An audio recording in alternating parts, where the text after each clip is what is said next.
Hello students, video शुरू करने से पहले प्लीज चैनल को लाइक, शेयर और सब्सक्राइब जरूर करें।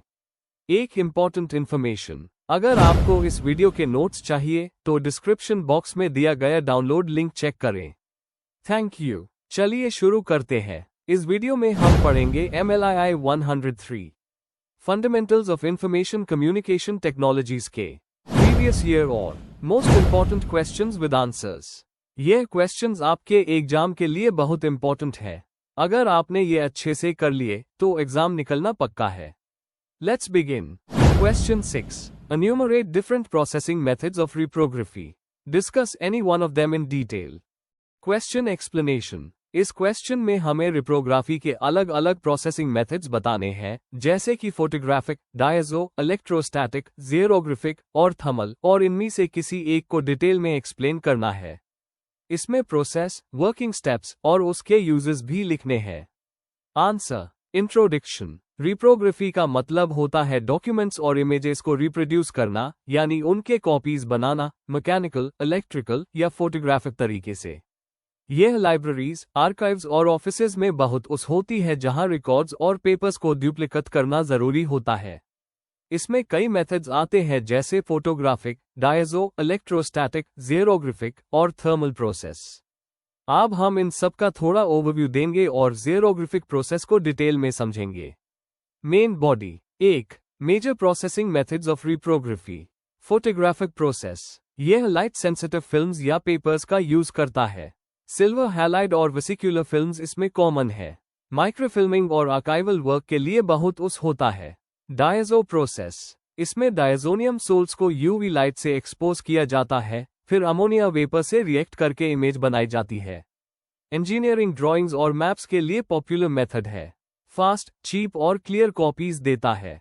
Electrostatic process. स्टैटिक इलेक्ट्रिसिटी के प्रिंसिपल पर काम करता है। टोनर पाउडर चार्ज्ड एरियाज पर चिपक जाता है। फोटोकॉपियर्स और लेजर प्रिंटर्स इसी प्रोसेस पर बेस्ड है। ज़ेरोग्राफिक प्रोसेस 1938 में चेस्टर कार्लसन ने इन्वेंट किया था। आज के टाइम के सारे मॉडर्न फोटोकॉपियर्स इसी प्रिंसिपल पर काम करते हैं। Thermal process. इसमें हीट का यूज होता है इमेज ट्रांसफर करने के लिए। फैक्स मशीन्स और लेबल प्रिंटर्स में कॉमन है। 2. Detailed discussion. The xerographic process. A. Principle. यह प्रोसेस फोटोकंडक्टिविटी और इलेक्ट्रोस्टैटिक्स पर बेस्ड है। जब फोटोकंडक्टिव मटेरियल पर लाइट पड़ती है तो चार्ज्ड एरियाज डिस्चार्ज हो जाते हैं और डार्क एरियाज चार्ज होल्ड करते हैं। इसी से इलेक्ट्रोस्टैटिक इमेज बनती है।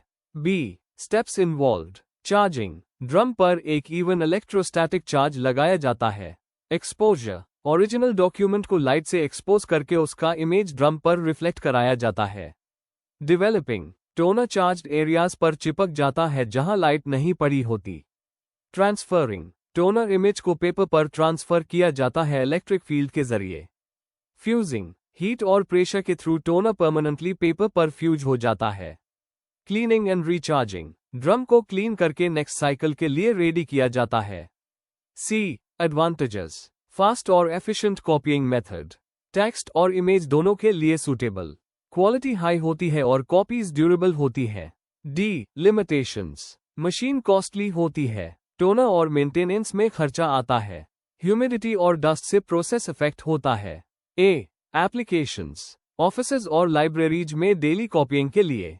प्रिंटर्स और फोटोकॉपी मशीन्स इसी प्रिंसिपल पर चलते हैं। स्टडी मटेरियल्स और रिपोर्ट्स की डुप्लीकेशन के लिए आइडियल। कंक्लूजन। रिप्रोग्राफी से डॉक्यूमेंट्स और इंफॉर्मेशन को प्रिजर्व और शेयर करना आसान हो गया है। हर मेथड अपने पर्पस के हिसाब से यूजफुल है, लेकिन ज़ेरोग्राफिक प्रोसेस सबसे ज्यादा एफिशिएंट और कॉमन है। यह फास्ट, रिलायबल और हाई क्वालिटी कॉपीज प्रोवाइड करता है। इसी ने मॉडर्न डॉक्यूमेंट रिप्रोडक्शन को रिवॉल्यूशनाइज कर दिया है। If you need the notes of this video, there is a download link in the description box. Be sure to check it out. Thank you. Question 7. What are Internet protocols? Discuss the functions of different layers used for developing them. Question explanation. इस question में हमें internet protocols का मतलब समझा कर बताना है कि ये कैसे डाटा कम्युनिकेशन के रूल्स और स्टैंडर्ड्स सेट करते हैं। साथ ही हमें ये भी एक्सप्लेन करना है कि अलग अलग लेयर्स OSI या TCP, IP मॉडल के हिसाब से किस तरह डाटा ट्रांसमिशन में अपना रोल निभाती है। आंसर। इंट्रोडक्शन। इंटरनेट प्रोटोकॉल्स एक सेट ऑफ रूल्स होते हैं जो कंप्यूटर्स और नेटवर्क डिवाइसेस के बीच कम्युनिकेशन को कंट्रोल करते हैं। ये बताते हैं कि डाटा का फॉर्मेट क्या होगा, कैसे भेजा और रिसीव किया जाएगा। इन प्रोटोकॉल्स के बिना इंटरनेट पर कम्युनिकेशन पॉसिबल नहीं होता। इंटरनेट कम्युनिकेशन को सिंप्लीफाई करने के लिए लेयर्ड मॉडल्स जैसे OSI मॉडल और TCP/IP मॉडल यूज किए जाते हैं, जिसमें हर लेयर का अपना एक खास रोल होता है। Main body. 1. Meaning and importance of internet protocols. Definition. Internet protocols वो नियम और कन्वेंशंस हैं जिनके थ्रू कंप्यूटर्स एक दूसरे से डाटा शेयर करते हैं। ये एंश्योर करते हैं कि हर सिस्टम चाहे अलग हार्डवेयर या OS यूज करे, कम्युनिकेशन एक स्टैंडर्ड फॉर्मेट में हो। Examples: HTTP, web pages, SMTP, emails, TCP/IP, general communication. Importance: अलग सिस्टम्स के बीच कंपैटिबिलिटी बनाए रखना, डेटा इंटीग्रिटी और सिक्योरिटी मेंटेन करना, डेटा फ्लो और एरर कंट्रोल संभालना। 2. लेयर्ड आर्किटेक्चर इन internet protocols. Internet communication multiple layers में डिवाइड होती है, जिससे डाटा ट्रांसमिशन प्रोसेस सिस्टमैटिक और रिलायबल बन जाता है। A. Application layer. ये सबसे ऊपर वाली लेयर है जो डायरेक्टली यूजर के साथ इंटरैक्ट करती है। सर्विसेज जैसे email, SMTP, file transfer, FTP और वेब ब्राउजिंग, HTTP, HTTPS इसी लेयर से होती है। फंक्शंस। यूजर और एप्लीकेशन के बीच इंटरफेस प्रोवाइड करना, डाटा को एक्सचेंज करने के लिए सूटेबल फॉर्मेट बनाना। Protocols. DNS, HTTP, FTP, B। Transport layer. यह लेयर इंश्योर करती है कि डाटा सोर्स से डेस्टिनेशन तक सही तरह से पहुंचे। Protocols. TCP, reliable, UDP, fast but less reliable. Functions. Error checking और करेक्शन, डाटा को छोटे पैकेट्स में तोड़ना और वापस जोड़ना। End to end communication manage करना। C. Internet layer. यह लेयर डेटा पैकेट्स को एड्रेस करने और रूट करने का काम करती है। Protocols. IP, internet protocol, ICMP, diagnostic messages. Functions. Data को करेक्ट डेस्टिनेशन तक भेजना, एड्रेस असाइन करना, IP एड्रेस, रूटिंग और फ्रैगमेंटेशन हैंडल करना। D. Network access layer. ये सबसे नीचे वाली लेयर होती है जो फिजिकल ट्रांसमिशन का काम करती है। Protocols. Ethernet, wifi, PPP functions, data को फ्रेम्स में कन्वर्ट करना, मैक एड्रेस के जरिए hardware level communication, transmission errors detect करना और करेक्ट करना। 3. OSI और TCP/IP मॉडल्स का रिलेशन। OSI मॉडल में 7 लेयर्स होती है, जबकि TCP/IP मॉडल में 4। दोनों का मकसद सेम है, कम्युनिकेशन को स्टैंडर्ड और स्मूथ बनाना। एग्जाम्पल: OSI की application, presentation, session layers. TCP/IP application layer. OSI का network layer. TCP/IP internet layer. OSI के डाटा लिंक और physical layers. TCP/IP network access layer. यह लेयर्ड अप्रोच डेवलपर्स को हर लेयर अलग डिजाइन करने की फ्लेक्सिबिलिटी देती है, जिससे कंपैटिबिलिटी बढ़ जाती है। Conclusion. Internet protocols communication system की बैकबोन है। ये अलग अलग लेयर्स के थ्रू डेटा को एक्यूरेट और रिलायबल तरीके से ट्रांसफर करते हैं। हर लेयर का अपना एक स्पेसिफिक फंक्शन है जो मिलकर एक स्मूथ नेटवर्क एनवायरनमेंट बनाता है। इन लेयर्स को समझना इंटरनेट और नेटवर्किंग के फंडामेंटल्स को समझने के लिए बहुत जरूरी है। If you need the notes of this video, there's a download link in the description box. Be sure to check it out. Thank you. Question 8. Explain ISO/OSI reference model with the help of a diagram. Question explanation. इस question में हमें ISO/OSI international standards organisation open systems interconnection model को समझाना है, जो network communication के 7 layers पर based है। हमें इसका पर्पस, स्ट्रक्चर और हर लेयर का फंक्शन डायग्राम के साथ एक्सप्लेन करना है। Answer. Introduction. ISO/OSI reference model एक कंसेप्चुअल फ्रेमवर्क है जो 1984 में इंटरनेशनल स्टैंडर्ड्स ऑर्गेनाइजेशन (ISO) ने डेवलप किया था। इसका मेन पर्पस कम्युनिकेशन सिस्टम्स के फंक्शंस को स्टैंडर्डाइज करना है। ये मॉडल डेटा कम्युनिकेशन प्रोसेस को 7 लेयर्स में डिवाइड करता है, जहां हर लेयर एक स्पेसिफिक काम करती है। इस मॉडल से हम नेटवर्क डिजाइन और ट्रबल शूटिंग इजीली समझ सकते हैं। Main body. 1. Overview of OSI model. OSI का फुल फॉर्म है ओपन सिस्टम्स इंटरकनेक्शन। ये एक स्टैंडर्ड फ्रेमवर्क है जिससे अलग अलग डिवाइसेस और प्रोटोकॉल्स एक दूसरे के साथ कम्युनिकेट कर पाते हैं। मॉडल को 7 लेयर्स में डिवाइड किया गया है, लोएस्ट से हाईएस्ट तक, डेटा ट्रांसमिशन से लेकर यूजर इंटरैक्शन तक। 2. Functions of each layer. A. Physical layer, layer 1।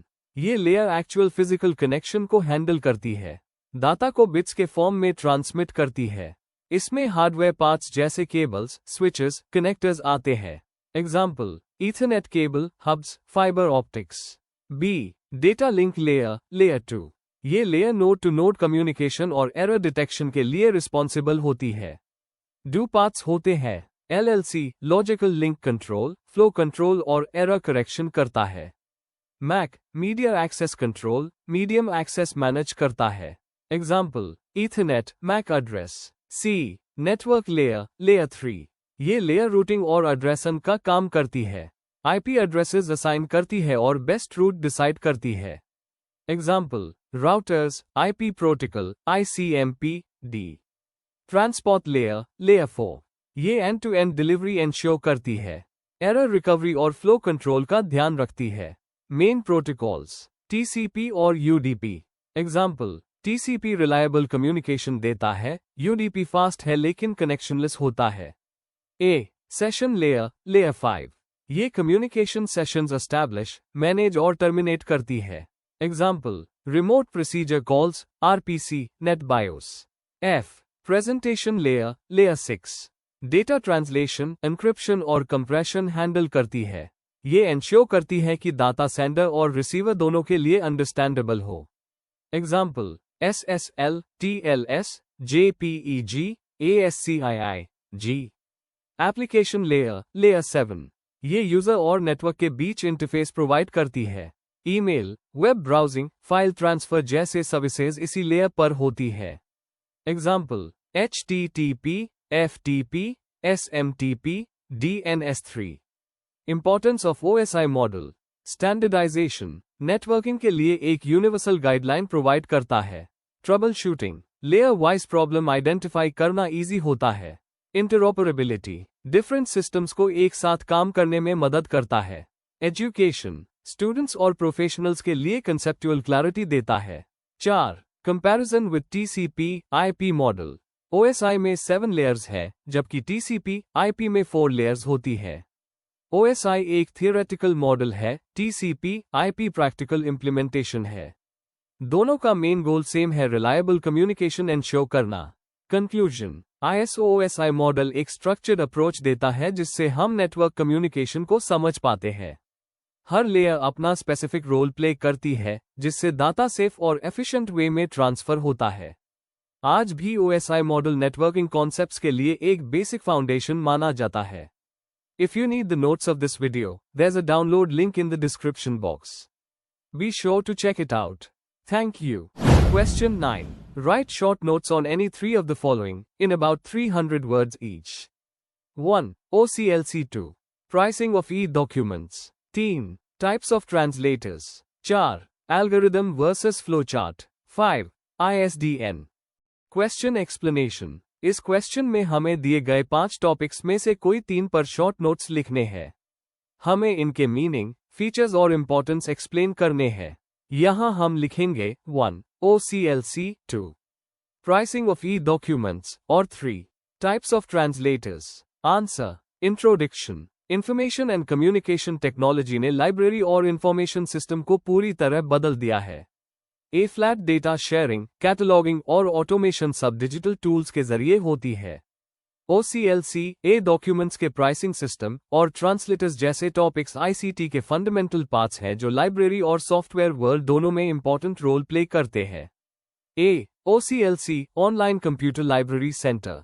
Meaning और बैकग्राउंड। OCLC एक ग्लोबल लाइब्रेरी कोऑपरेटिव ऑर्गेनाइजेशन है जिसे 1967 में ओहायो, USA में एस्टेब्लिश किया गया था। ये दुनिया भर की लाइब्रेरीज को टेक्नोलॉजी और डाटा शेयरिंग सर्विसेज प्रोवाइड करती है। Functions of OCLC।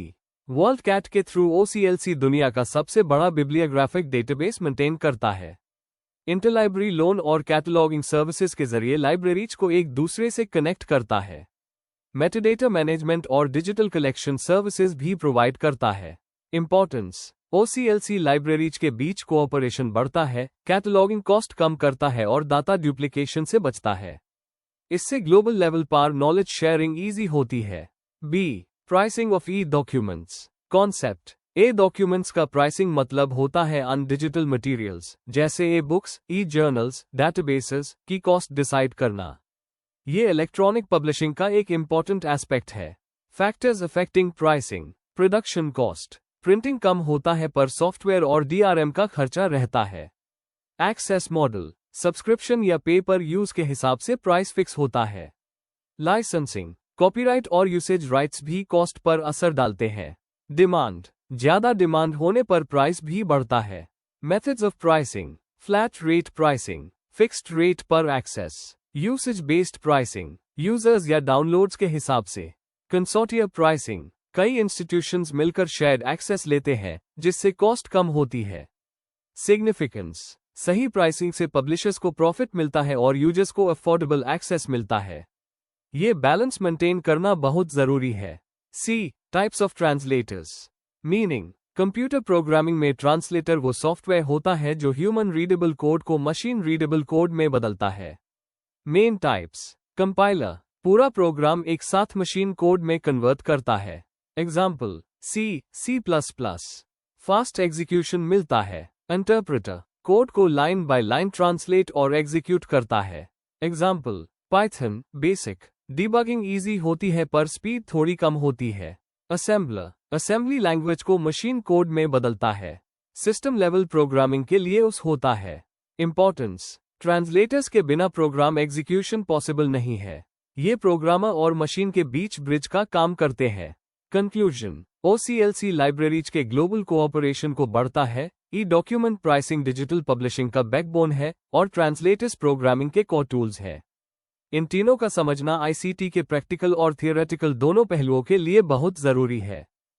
Before we end, please like, share and subscribe the channel for more such study materials and one important information अगर आपको नोट्स चाहिए तो डिस्क्रिप्शन बॉक्स में download link दिया हुआ है, जरूर चेक करें।